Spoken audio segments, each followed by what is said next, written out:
2020년 인류는 처음으로 mRNA 백신을 대규모로 맞았습니다. 코로나였습니다. 그리고 그 기술이 지금 암으로 넘어가고 있습니다. 2026년 8월 19일 모더나와 머크가 흑색종 3상 시험에서 재발과 사망 위험을 의미 있게 줄였다고 발표했습니다. 발표 당일 모더나 주가는 176% 넘게 올랐습니다. 그런데 다음날 그 상승분의 4분의 1이 사라졌습니다. 시장이 하루 만에 답을 고친 겁니다. 그런데 3상 성공이 시험이 끝났다는 뜻은 아닙니다. 그러면 무엇이 성공했고 무엇이 남아있을까요? mRNA는 원래 우리 몸 안의 전달자입니다. DNA의 설계를 세포의 단백질 공장으로 옮기는 심부름꾼입니다.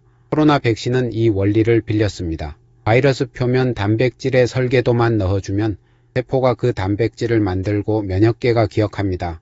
약을 넣는 게 아니라 설계도를 넣는 방식입니다. 설계도만 바꾸면 같은 공정으로 다른 표적을 겨눌 수 있습니다. 그래서 코로나가 끝나자 회사들은 같은 질문으로 갔습니다. 그러면 암세포의 설계도를 넣으면 어떻게 될까? 이게 mRNA의 두 번째 막입니다. 감염병 백신이 가능한 이유는 표적이 공용이기 때문입니다. 코로나 바이러스는 누구에게나 거의 같은 모양이라 하나를 만들어 80억 명에게 쓸 수 있습니다. 암은 다릅니다. 암은 내 세포가 변이해 생긴 것이라 면역계가 자기 편으로 착각합니다. 그리고 그 변이는 환자마다 다릅니다. 같은 흑색종이라도 사람마다 변이 조합이 완전히 다릅니다. 그래서 모두에게 통하는 암 백신은 원리적으로 어렵습니다. 여기서 열쇠가 되는 개념이 신생항권입니다. 변이로 정상 단백질과 모양이 달라진 조각인데 정상 세포에는 없습니다. 한 가지 짚고 가겠습니다. 머크와 모더나는 이걸 백신이라고 부르지 않습니다. 공식 명칭은 개인맞춤 신생항권 치료제입니다. 먼저 수술로 떼어낸 종양 조직과 환자의 정상 혈액을 함께 확보합니다. 둘 다 유전자 서열을 읽고 겹쳐봅니다. 정상 혈액에는 없고 종양에만 있는 차이, 그게 그 환자의 변이입니다. 그런데 변이는 보통 수백 개에서 수천 개가 나옵니다. 그래서 여기서 인공지능이 들어옵니다. 어떤 조각이 환자의 면역세포에 실제로 제시될지 순위를 매깁니다. 그렇게 골라낸 조각들을 하나의 mRNA 가닥에 이어붙여 합성합니다. 신생항권 34종이라고 흔히 쓰지만 정확히는 최대 34종입니다. 환자마다 다른 백신이라는 게 이 치료의 핵심인데 34을 고정값으로 말하면 그 핵심이 무너집니다. 이 치료제는 단독으로 쓰지 않습니다.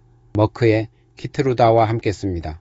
키트루다는 면역세포에 브레이크를 풉니다. 암세포가 면역세포에게 공격하지 말라고 보내는 신호를 차단합니다. 브레이크는 풀렸는데 어디로 갈지를 모르면 소용이 없습니다. mRNA 치료제는 방향을 줍니다. 이 환자의 암은 이런 모양이라고 가르칩니다. 그러니까 하나는 엑셀이고 하나는 브레이크 해제입니다.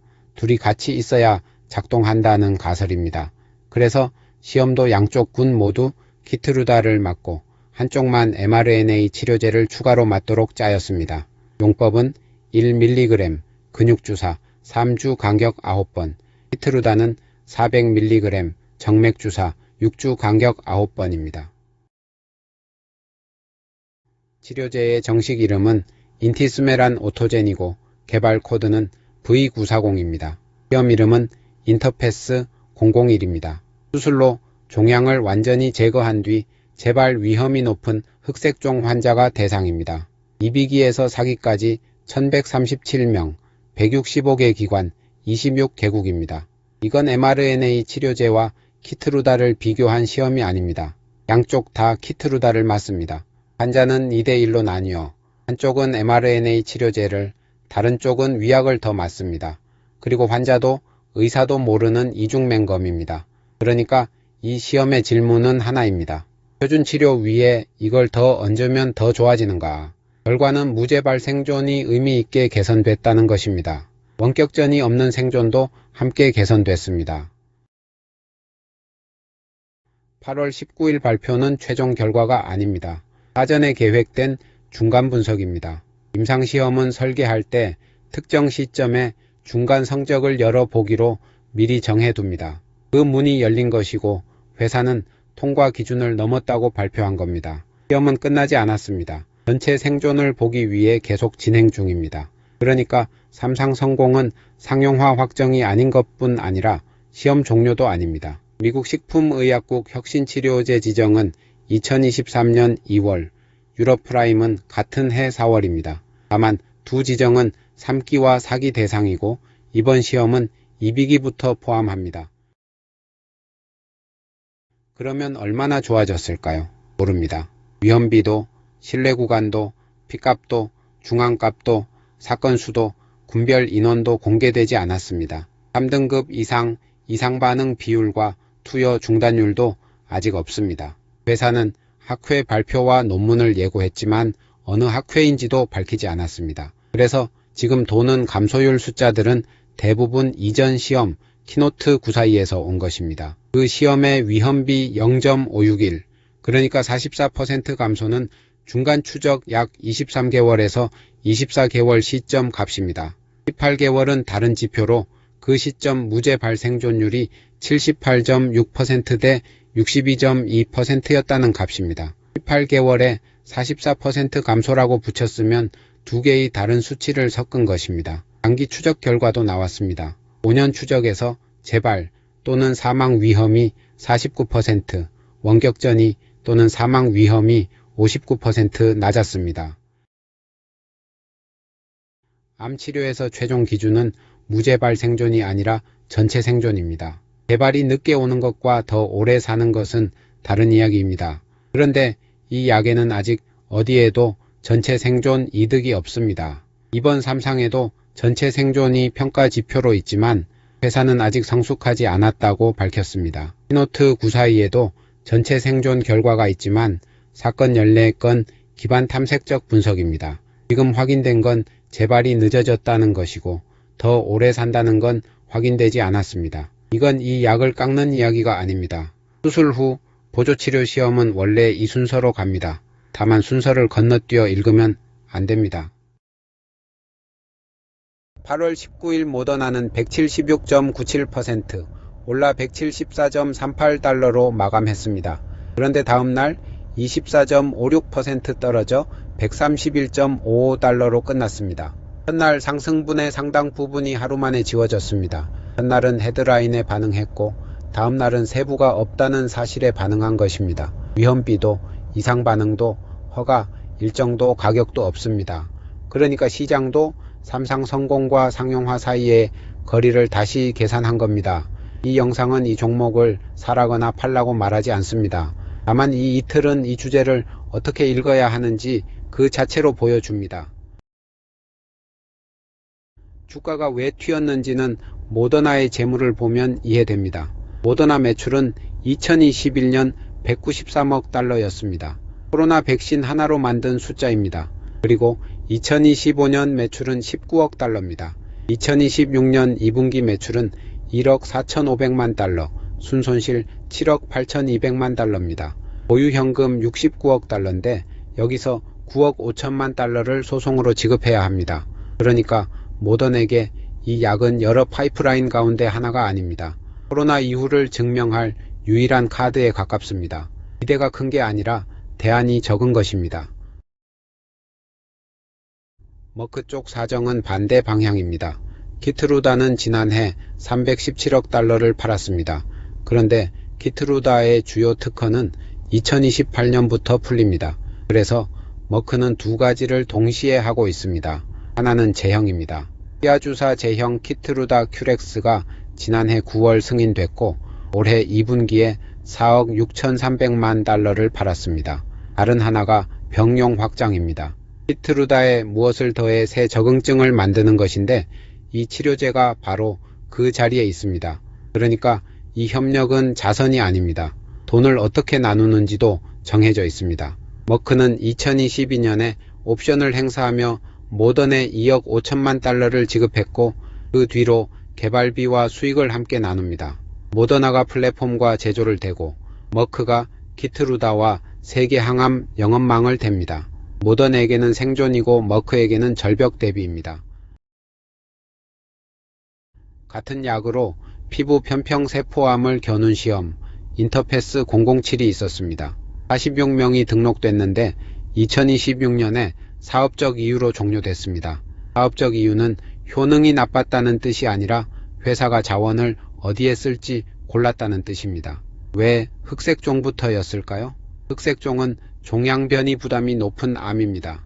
변이가 많으면 면역계가 알아볼 수 있는 신생항원도 많아질 가능성이 큽니다. 그러니까 이 방식이 효과를 내기에 상대적으로 유리한 암종입니다. 이 치료제의 시험은 9개인데 삼상은 4개고 그중 3이 비소세포 폐암입니다. 그러니까 지금 확인된 건 흑색종 하나이고 폐암에서 통할지는 아직 모릅니다. 플랫폼이라는 말은 원리상 표적을 바꿀 수 있다는 뜻이지 바꾸면 다 통한다는 뜻이 아닙니다. 이 구분이 이 주제에서 가장 자주 무너집니다. 기존 약과 이 약의 결정적 차이는 생산 방식입니다.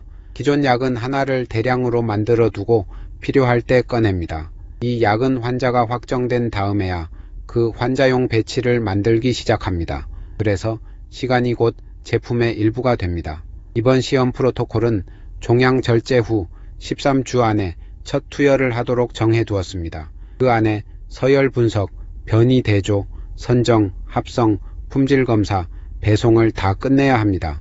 언론에 전해진 실제 회전 시간은 약 6주입니다. 그러니까 상용화되느냐는 효능만의 문제가 아닙니다. 수천 명, 수만 명 규모로 이 회전을 매주 반복할 수 있느냐의 문제입니다. 시장 규모는 출처와 이름이 붙은 추정만 쓰겠습니다. 널리 도는 흑색종 최대 매출 25억 달러는 어느 기관도 이름이 없어 쓰지 않습니다. 바클레이스는 흑색종에서만 2035년 약 30억 달러를 봅니다. 윌리엄 블레어는 모더나 몫으로 54억 달러 넘게 보는데 환자당 정가 47만 5천 달러 가정입니다. 제프리스는 플랫폼 전체로 540억 달러를 보고 흑색종 60%, 환자당 26만 달러를 가정합니다. 제 추정이 10배 넘게 벌어지는 이유는 하나입니다. 가격이 아직 없기 때문입니다. 그러니까 지금 나오는 시장 규모는 전부 가격 가정의 함수입니다. 한국은 구경만 하는 게 아닙니다. 이번 삼상에 국내 5개 기관이 참여했습니다. 삼성서울, 세브란스, 서울대, 충남대, 경북대 7곳 병원입니다. 함께 쓰는 키트루다 쪽에서는 이미 변화가 있었습니다. 올해 1월부터 키트루다 건강보험 급여 범위가 4종류 암에서 13종류로 넓어졌습니다. 연간 환자 부담이 약 7,300만 원에서 약 365만 원으로 내려갔습니다. 너젠로직과 SCL사이언스가 카이스트 최정균 교수팀과 신생항원 예측 기술을 개발하지만 아직 전임상입니다. ST팜은 mRNA 원료 위탁 생산 쪽에 있습니다. 그러니까 한국의 위치는 지금 셋입니다. 임상참여국이고 급여로 접근을 넓히는 나라이고 아직 후발 개발국입니다. 확인된 것은 하나입니다. 표준치료 위에 신생항원 치료제를 얹으면 재발이 늦어졌다는 것. 그것도 사전 계획된 중간 분석에서입니다. 확인되지 않은 것은 더 많습니다. 얼마나 좋아졌는지, 부작용은 어땠는지, 더 오래 사는지, 언제 허가되고 얼마인지입니다. 그래서 결론은 암이 정복됐다가 아닙니다. 약을 만드는 방식이 바뀌기 시작한 겁니다. 지금까지 신약은 병에 맞춰 만들었고 이 약은 사람에 맞춰 만듭니다. 그게 통하는지 처음 큰 규모로 물었고 첫 대답이 왔습니다. 이 영상은 특정 치료를 권하지도 만류하지도 않습니다. 치료 결정은 반드시 담당 의사와 상의해야 합니다. 이 영상은 모더나와 머크의 공식 발표, 미국 임상시험 등록 자료, 실적 공시를 근거로 했습니다. 삼상 세부 수치는 아직 논문으로 공개되지 않았으며 증권사 추정치는 그렇게 표시했습니다. 1차 자료로 확인되지 않은 인용은 쓰지 않았습니다. 임상시험 결과는 개인차가 크며 이 영상은 의학적 조언이 아닙니다. 이 영상은 특정 종목의 투자를 권유하지 않습니다.